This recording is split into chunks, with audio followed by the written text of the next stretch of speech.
गुरुमुखो, आज का सत्संग बहुत ही लाभकारी है। सभी गुरुमुख ध्यान पूर्वक सुने और रूहानी लाभ उठाए। संत दरिया साहिब जी कहते हैं कि मच्छी पंछी साध का दरिया मार्ग नाहे, अपनी इच्छा से चले हुक्म धनी के माही। कहते हैं कि जिस प्रकार मछली और पंछी का कोई निश्चित मार्ग नहीं होता, अर्थात मछली पानी में तैरती हुई चारों दिशाओं में घूम जाती है, पंछी आकाश में स्वच्छता से विचरता रहता है, उसी प्रकार संत जन भी अपनी दुर्दरगाही मौज से इस धरा पर विचरण करते हैं। स्थान स्थान पर जाकर सोई मानवता को जगाकर उन्हें सत्य का संदेश देते, जागरूकता प्रदान करते, सर्व सुखदायिनी सुमंगलकारी भक्ति की दात से माला माल करते।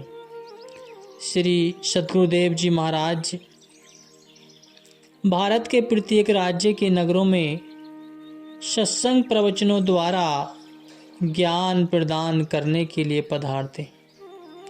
गुरु भक्ति के उच्च सिद्धांतों एवं साधनों से जागृति प्रदान कर अज्ञान अंधकार के आवरण को हटाते हैं, मानुष जन्म के कर्तव्यों का बोध करवाते। संत मत के सिद्धांत अनुसार अनवरत दिन रात परमार्थ को उत्तरोत्तर उन्नति पथ पर बढ़ाने के लिए भरसक प्रयत्न करते। संक्षिप्त रूप से इनका वर्णन दिया जा चुका है। जनसाधारण तक भक्ति का दिव्य संदेश पहुंचाने के लिए प्रमुख नगरों में कृपा करते रहे। आनंद कंद नैनाभिराम सुखधाम श्री श्री 108 श्री परमहंस दाता दयाल जी, श्री पंचम पातशाही जी हर समय अपने प्रेमी गुरुमुखों की हार्दिक पुकार को सुनकर खींचे चले जाते। महाप्रभु जी का स्नेह, सहानुभूति और बेतार के तार से जुड़ा हुआ प्रेम मानो अनन्य प्रेमी भक्तों के हृदय में अनवरत प्रतिष्ठित रहता है। उधर प्रेमी अपने प्रीतम के ध्यान में विभोर होकर मधुर लीलाओं का गुणगान करते हुए हर पल साकार श्री दर्शन के लिए लालायित रहते हैं। और इधर आराध्य देव अंतर्यामी प्रभु भी वहां पहुंचकर उनके भावानुसार उनके जीवन में सौंदर्य माधुर्य प्रेम अमीय बरसाते। युग युग से वृद्ध संभार हार भक्त प्राण तमपाल का प्रण निभाते आए हैं, निभाते रहेंगे। जब जब भी जिस जिस स्थान की धरती की पुकार श्री सद्गुरुदेव जी महाराज जी के चरण कमलों में यह विनय करती है कि अपनी पावन चरणज के स्पर्श से मुझे कृतार्थ कीजिए, वहाँ वहाँ महाप्रभु जी उस धरा की पुकार को सुनकर वहाँ रहने वाले प्रेमी भक्तों पर भी अपनी अनंत कृपा बरसाते। ऐसे ही उत्तर प्रदेश के उत्तराखंड की काशीपुर नगरी भी श्री सद्गुरुदेव जी महाराज जी की चरण रज पाने के लिए आतुरता से प्रतीक्षारत थी। बाई शब्द दर्शानंद जी और बाई भक्ति कृष्णानंद जी ने श्री चरणों में प्रार्थना की कि प्रभु काशीपुर में भी कृपा करके आप इस धरती के भाग्य जगाएं।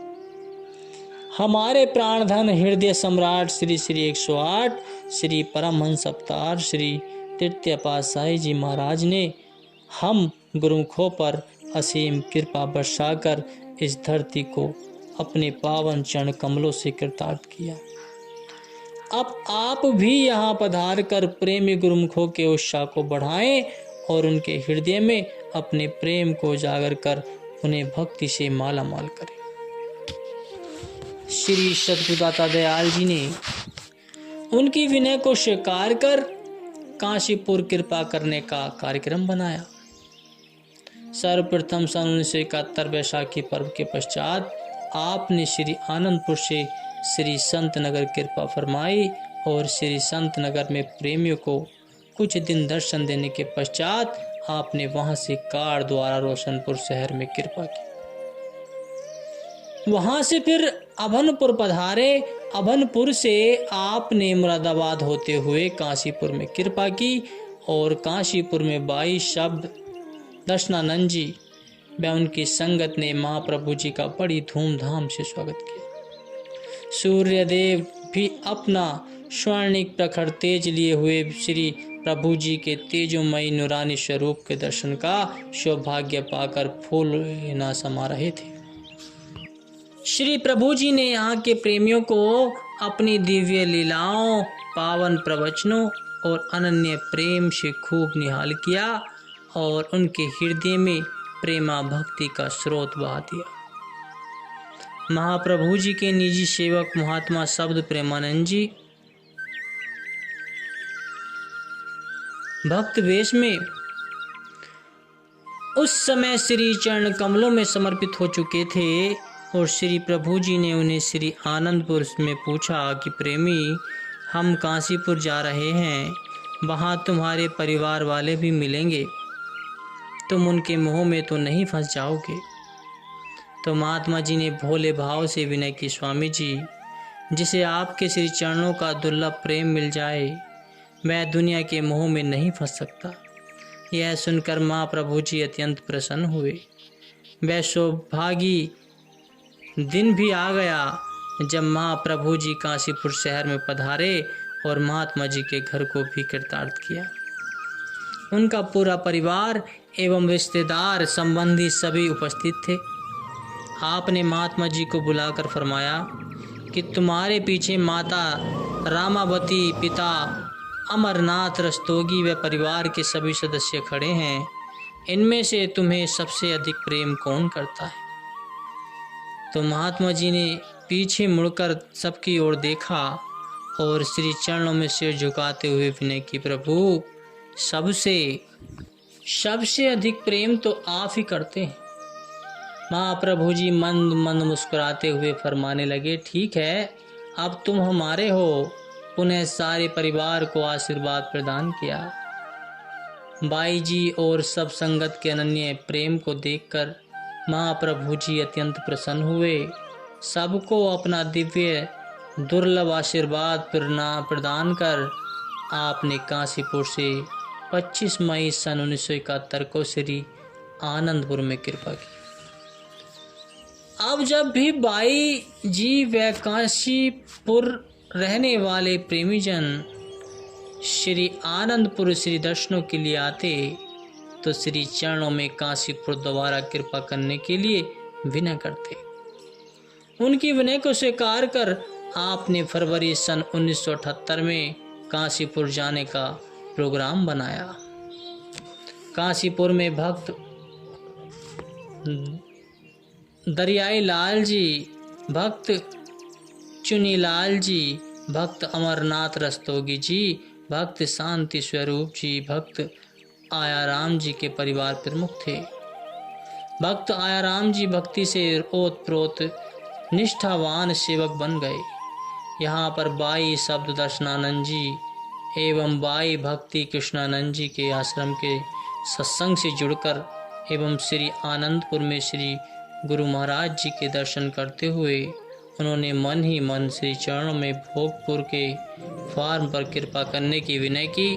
तो श्री प्रभु जी की मौज पहले भी यही थी कि यहीं पर एक बड़ा आश्रम बनाया जाए ताकि उत्तराखंड में समीप एवं दूरवर्ती जिज्ञासुजन सत्संग एवं दर्शन का लाभ उठा सके। श्री परमहंस दाता दयाल जी ने श्री आनंदपुर से 24 फरवरी सन 1978 को श्री संत नगर की ओर प्रस्थान किया और श्री संत नगर से प्रेम बाग आगरा होते हुए अलीगढ़ कुछ भक्तों के घरों में जाकर उन्हें श्री दर्शनों से कृतार्थ किया। उसी दिन ही बाई धर्म शीतलानंद जी के नवनिर्मित आश्रम का शुभ मुहूर्त किया और आपने समस्त संगत के सम्मुख पावन वचनों में फरमाया कि साधारणतया इंसान शरीर की प्रगति को ही जीवन का लक्ष्य समझ लेता है। सत्य संगति की प्राप्ति न होने पर अज्ञानतावश उल्टी तरफ चल पड़ता है और अनमोल जीवन को हाथों से खो देता है। वह यही जानता और समझता है कि शरीर संबंधी वस्तु की प्राप्ति से ही सुख का साधन है, इसे पाना ही लक्ष्य है, परंतु यह विदित नहीं कि शरीर कितने दिन का मेहमान है। यह हाथ से चला गया तो क्या बनेगा। जीव असली काम को भूलकर नकली काम में लग गया है। शरीर मिला था आत्म कल्याण की पूर्ति के लिए, आत्मिक उन्नति के लिए, किंतु जीव आत्मा को भुलाकर शरीर को अपने ढंग से प्रयोग में लाने लगा। यह शरीर है अनमोल, परंतु है मिट्टी का पुतला। कुछ एक श्वासों का उपहार इसे मिला है। जब श्वास खत्म हो जाएंगे तो यह उपहार वापस लिया जाएगा। इंसान का यदि अपना लक्ष्य पूरा न हुआ तो दिल की अभिलाषा अधूरी रह जाएगी। मन की मन ही माही रही, ना हरि भजे न तीर्थ, सेवे चोटी काली गही। दारा मीत पुत रथ, स्वंपति धन पूरन सब मही। अवर सगल मिथ्या ए जानहु, भजनहु राम को सही। फिरत फिरत बहुते जुग हरियो, मानस दे लही। नानक कहत मिलन की बरिया, सिमरन कहाँ नहीं। कि हे जीव, तो संसार में आकर अपना प्रयोजन सिद्ध कर, अपने लक्ष्य पर दृष्टि रख, अनन्य ख्यालों और विचारों की ओर ध्यान न दे। यदि अपना लक्ष्य सिद्ध न किया तो समय आने पर जब श्वास तेरी देह से निकल जाएंगे तो उस समय तुझसे कुछ न बन सकेगा। संत सद्गुरु की शरण में जा ताकि तेरा आवागमन का चक्र छूट जाए। वहाँ तुझे भक्ति नाम की दौलत मिलेगी, शब्द की कमाई का सुअवसर प्राप्त होगा, जिससे भव बंधन से मुक्त हो जीवन मुक्त हो जाएगा। चिरकाल से जो आत्मा परमात्मा से बिछड़ी हुई है, मालिक का नाम जप कर एक रूप हो जाएगी। प्रेमी भक्तों एवं संगतों ने श्री प्रभु जी के चरणों में शुभ मुहूर्त की बधाई दी और घर घर बैठे श्री दर्शनों से निहाल करने का कोटि कोटि आभार प्रकट किया। कुछ भक्तों ने मिलकर श्री चरणों में विनय की कि हम नित्य प्रति श्री आरती में यह गायन करते हैं, हम जैसे भगियन को गृह दर्शन दीना। आज वह प्रत्यक्ष श्री गुरु महाराज जी ने अलीगढ़ को कृतार्थ कर दर्शा दिया कि सबको आशीर्वाद प्रदान कर महाप्रभु जी ने आगे बुलंदशहर की ओर प्रस्थान किया। 25 तारीख को प्रातः लगभग 11:30 बजे बुलंदशहर में कृपा फरमाकर बाई गोपलानंद जी के आश्रम का शुभ मुहूर्त करके आई हुई संगत को पत्र पुष्प भेंट करने का सुअवसर प्रदान किया। उस समय आश्रम के स्थान पर भी आश्रम स्थान भी छोटे होते थे और संगतें भी सीमित होती थी। वहाँ का कार्यक्रम पूर्ण कर आप शाम के समय काशीपुर में बाई भक्ति कृष्णानंद जी के आश्रम पर पधारे। यहाँ की संगत ने श्री प्रभु जी का भाव भीना स्वागत किया। इस आश्रम का भी नवनिर्माण हुआ था, अतः महाप्रभु जी ने इसका शुभ मुहूर्त कर श्री वचन फरमाए कि परमात्मा ने मनुष्य को किस प्रयोजन के लिए विश्व में भेजा है और मनुष्य यहाँ आकर कौन सा काम करने में लगा हुआ है। कुटुंब परिवार का बढ़ाना और उसका भरण पोषण करना केवल यही तो जीवन का उद्देश्य नहीं है। मानव को यह अनुपम शक्ति इसलिए तो नहीं मिली कि नाशवान विश्व के नश्वर और अस्थिर सामानों में पदार्थों के निमित्त इसे खर्च करता रहे। इन पदार्थों को एकत्र करना विचारवानों का धर्म नहीं है, वे इन्हें तुच्छ समझते हैं। जिस प्रकार भेंगे आदमी की आंख में दोष होने से उसे छोटी चीजें भी बड़ी दिखाई देती हैं, वैसे ही जिस मनुष्य की दृष्टि सही नहीं देखती, मात्र उसी की दृष्टि में संसार एक बड़ी वस्तु प्रतीत होती है। इसलिए विचार से काम लेना और ईश्वर की दी हुई शक्ति को निरर्थक खर्च नहीं करना, बेकार नहीं जाने देना है। परंतु यदि मनुष्य इस दिव्य शक्ति को मिट्टी में मिला दे, लाल व जवाहर खरीदने की अपेक्षा कौड़ियों का व्यापार करे, तो उसे समझदार व बुद्धिमान कौन कहेगा। यह भी सत्य है कि इस तर्क की समझ तभी आती है जब मनुष्य को सौभाग्य से सत्पुरुषों की समीपता मिल जाती है। अपनी सुरति की धारा को सब ओर से मोड़कर मालिक के प्यार और भक्ति में लगाना ही लाभदायक सौदा है। ईश्वर का नाम ही सत्य वस्तु है और संपूर्ण बंधनों से छुटकारा दिलाने वाला है। इसलिए सत्पुरुष उपदेश देते हैं कि मनुष्य अपनी सुरति की धरा को सत्य नाम की कमाई में खर्च करे और अपना लोक परलोक संवार ले। नाम की कमाई से परमात्मा के धाम में प्रतिष्ठा प्राप्त करें और अपने जीवन का कल्याण भी कर ले। श्री प्रभु जी ने रात्रि को वहीं विश्राम किया और प्रातः 26 तारीख को रोशनपुर चक पर कृपा फरमाई। आपने यहाँ पहुंचकर पूरे स्थान का निरीक्षण किया।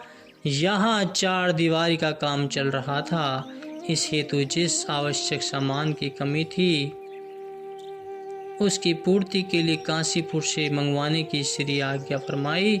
इस प्रकार सब सेवकों को सेवा कार्य सौंपकर आपने शाम के 7:30 बजे तक भक्त आया राम जी के फार्म पर भोगपुर में कृपा फरमाई।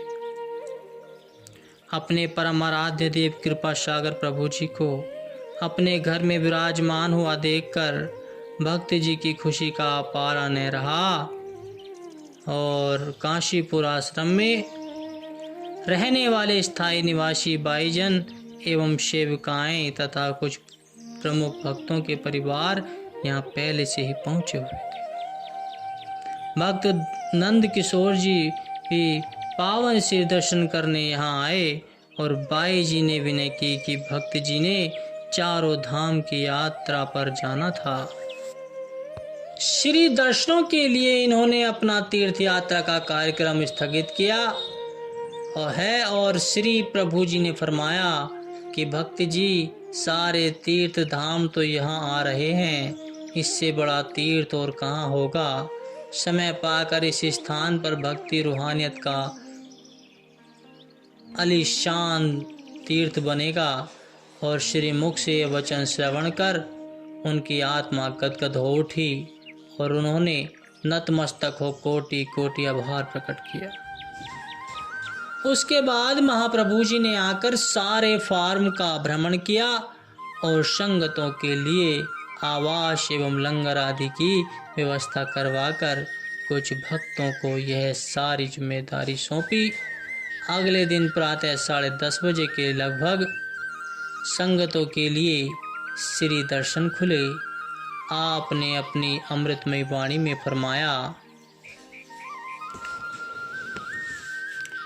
कि दशहरा के त्योहार से क्या शिक्षा मिलती है कि सच ने झूठ पर विजय प्राप्त की, झूठ की हार हुई और सत्य की विजय हुई।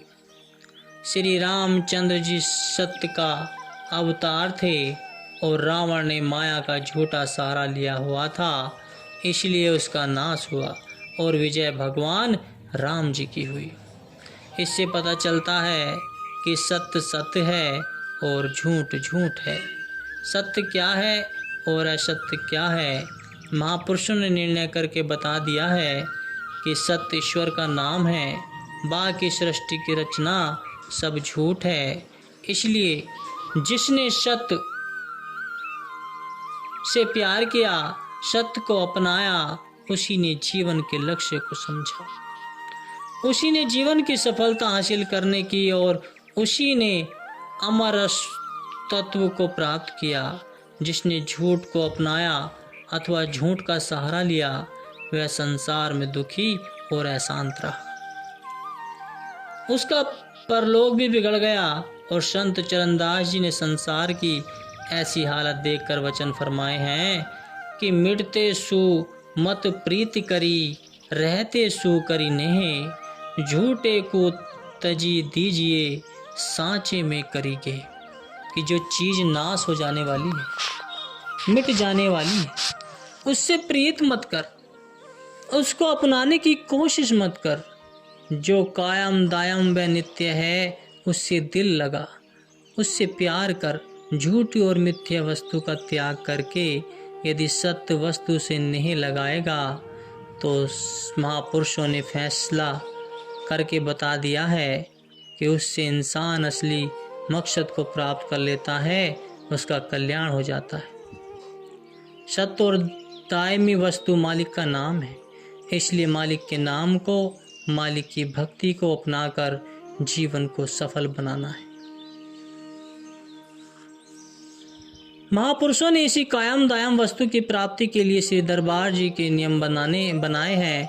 श्री आरती, पूजा, सेवा, सत्संग, सुमरन, ध्यान, इनमें कार्यरत रहकर पूर्ण तौर से इसमें सुरती को लगाकर जो इन्हीं में लीन रहते हैं, अपना सारा वक्त देते हैं, उन्हें सच्चा आनंद और खुशी मिलती है, जीवन की सफलता मिलती है, मालिक की दरगाह में इज्जत मिलती है।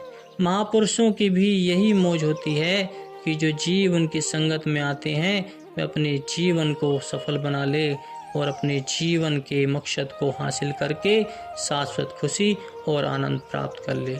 बोलो जयकारा, बोल मेरे श्री गुरु महाराज की जय।